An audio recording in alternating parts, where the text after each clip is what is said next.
Hey, how's it going, guys? Mr. Boss for the win here, and in today's Grand Theft Auto 5 video, I have some pretty cool information to talk to you guys today about some kind of random Grand Theft Auto Online changes that have been made within the past few days. They weren't really big enough to stand alone as their own video, so I'm going to be talking about 3 or 4 topics today. Hopefully you do enjoy, hopefully you learn a thing or two, but of course, without the way, let's not waste any more time and let's jump straight into it. So the first thing we're going to be talking about today is Rockstar has finally spoken out regarding the Banshee 900R and the changes that were made the other day. You guys know that there was like some secret update made to the Banshee 900R in terms of its suspension or handling that's made it faster, and there was no official announcement of Rockstar until today. So the question that they put on their Rockstar support site, which I'll leave a link in the description, the hypothetical question they asked themselves was, I've upgraded my Banshee to the 900R and have added several mods, but the car is not as fast as I expected. Should the upgraded 900R be faster? And their answer was, after receiving ports from the community, we have investigated the issue and made slight adjustments to the stock Banshee 900R engine and each engine mod to improve the overall performance. Okay, so I have no idea what that means. It doesn't really clear up anything. But what this does tell us is that this update was intentional. Now, we could all assume that, but until we had heard something official from Rockstar, there wasn't really any knowledge that it was done by them and that it wasn't, let's just say, like a glitch that happened in the game. But this does confirm that the recent updates to the Banshee 900R were 1, intentional, and 2, it looks to be a temporary fix, again, like I mentioned earlier, for something that they're going to be doing a little bit later down the line to permanently fix in a future update. Because all they said was they changed adjustments to the stock engine and engine mod. I mean, what does that even mean? That doesn't tell us a whole lot, but what we do know now is the car is faster and for the temporary time is fixed. So I'll of course keep you guys updated on that, but that should be the final saga in this chapter until we get an official update from Rockstar in the next update. Second on the list today is something actually happened. You guys know the other day there was the announcement of like this VIP event week that was going on. Well, it looks like that when Rockstar did that, they actually removed bodyguard outfits and saved outfits. So I've gotten so many tweets over just the past day of people saying, you know, my outfits got removed. What happened to my outfits? All of them are gone. Even my good friend, DeSaints fan, tweeted out that his bodyguard outfits are gone and that Rockstar completely removed them.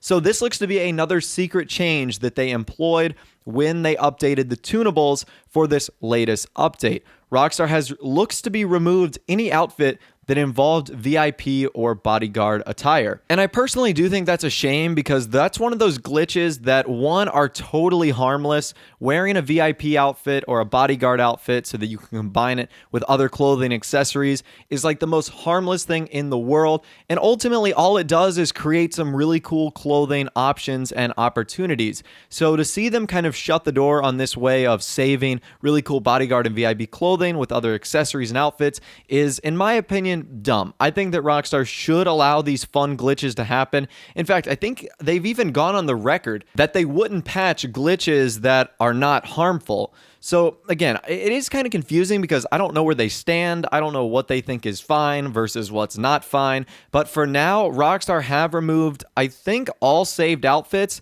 At a minimum, all saved outfits with the bodyguard and VIP outfits in them. So if you've made an outfit or two and you hop onto Grand Theft Auto Online recently, you should notice those are gone and that they have been changed. So that's another thing that Rockstar actually did. Okay, moving on. The next thing that was actually changed was the Grand Theft Auto 5 Steam database. And what's interestingly enough is it's actually been changed again. Now, the last time we covered this, which was about 7 or 8 days ago, it was changed one day before the Drop Zone and 2 new Benny vehicles DLC was added into Grand Theft Auto Online. So with the addition of this VIP week that Rockstar has implemented into Grand Theft Auto Online, QA beta and also external builds have been changed again. Now, FunMW2 talks about this on the GTA Forums website. He states, it seems some changes have been made inside Rockstar Studios. Now we have external builds and QA beta. QA Beta is the main development branch for online updates, but I'm not sure if external builds is related to single-player DLC or a separated development branch for another online dev team. If external builds is related to online, then we will see more and more updates like the recent one. Okay, so that's pretty interesting. FunMW2 believes that this new external builds branch that we saw come up the other day is actually related to more of the surprise updates, like the one we got with the Drop Zone and the Banshee $900 Sultan RS update. I still don't know what to call it, whatever that January 2016 DLC was.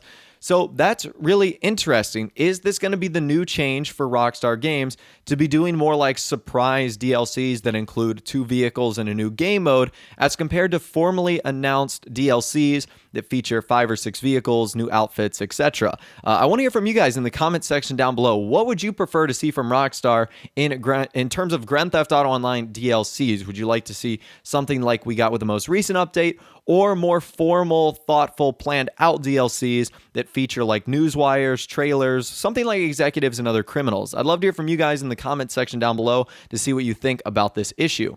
All right, and finally, last but not least, I said I wasn't going to talk about this anymore, and in my video the other day, I gave you guys 2 possible release dates for the Valentine's Day DLC. I said the 9th and the 11th, February 9th and 11th, and the reason I said that is because Rockstar typically announces DLCs on Tuesday and Thursday. However, there's been a slight change, and that comes about with the announcement of this VIP week. It was like the Grand Theft Auto Online Executives Bonus Week. That's actually going on from now, which is February 5th, 6th through the 11th.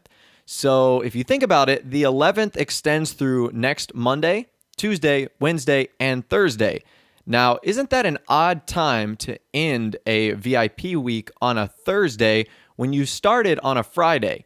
So what I'm actually thinking is, because Rockstar doesn't want to have a conflict of interest, meaning they don't want to make the Valentine's Day DLC content go live during this VIP week, I actually think a new possible release date might be February 12th, which is Friday. And FunMW2 believes the exact same thing. He shares the same thought process as myself, and he believes that it's going to be coming out on February 12th. So again, February 12th would be a Friday. It would be the last day of the week, and it would also be the same release date as Rockstar did the original Valentine's Day DLC in 2014. So again, I'm really not too sure. Just be on your ears and be on your toes next week, because it could come out any day. I mean, at this point, not a single day is ruled out. So we're really just going to have to see. My 2 best predictive days are February 9th and now February 12th, which is of course that Friday. But as always, you guys know I'll keep you updated here on the channel with content, updates, news, and a whole lot more regarding this DLC. I'm also going to be on top of it as soon as it comes out. So be prepared for lots of epic content when that DLC does eventually drop. If you guys did go on to enjoy this video, a like rating would of course be awesome. And also subscribe to my YouTube channel if you are new, or you like daily Grand Theft Auto 5 videos like this. With all the way, guys, like I said, thanks for watching. Take care, and I'll see you guys in the next video.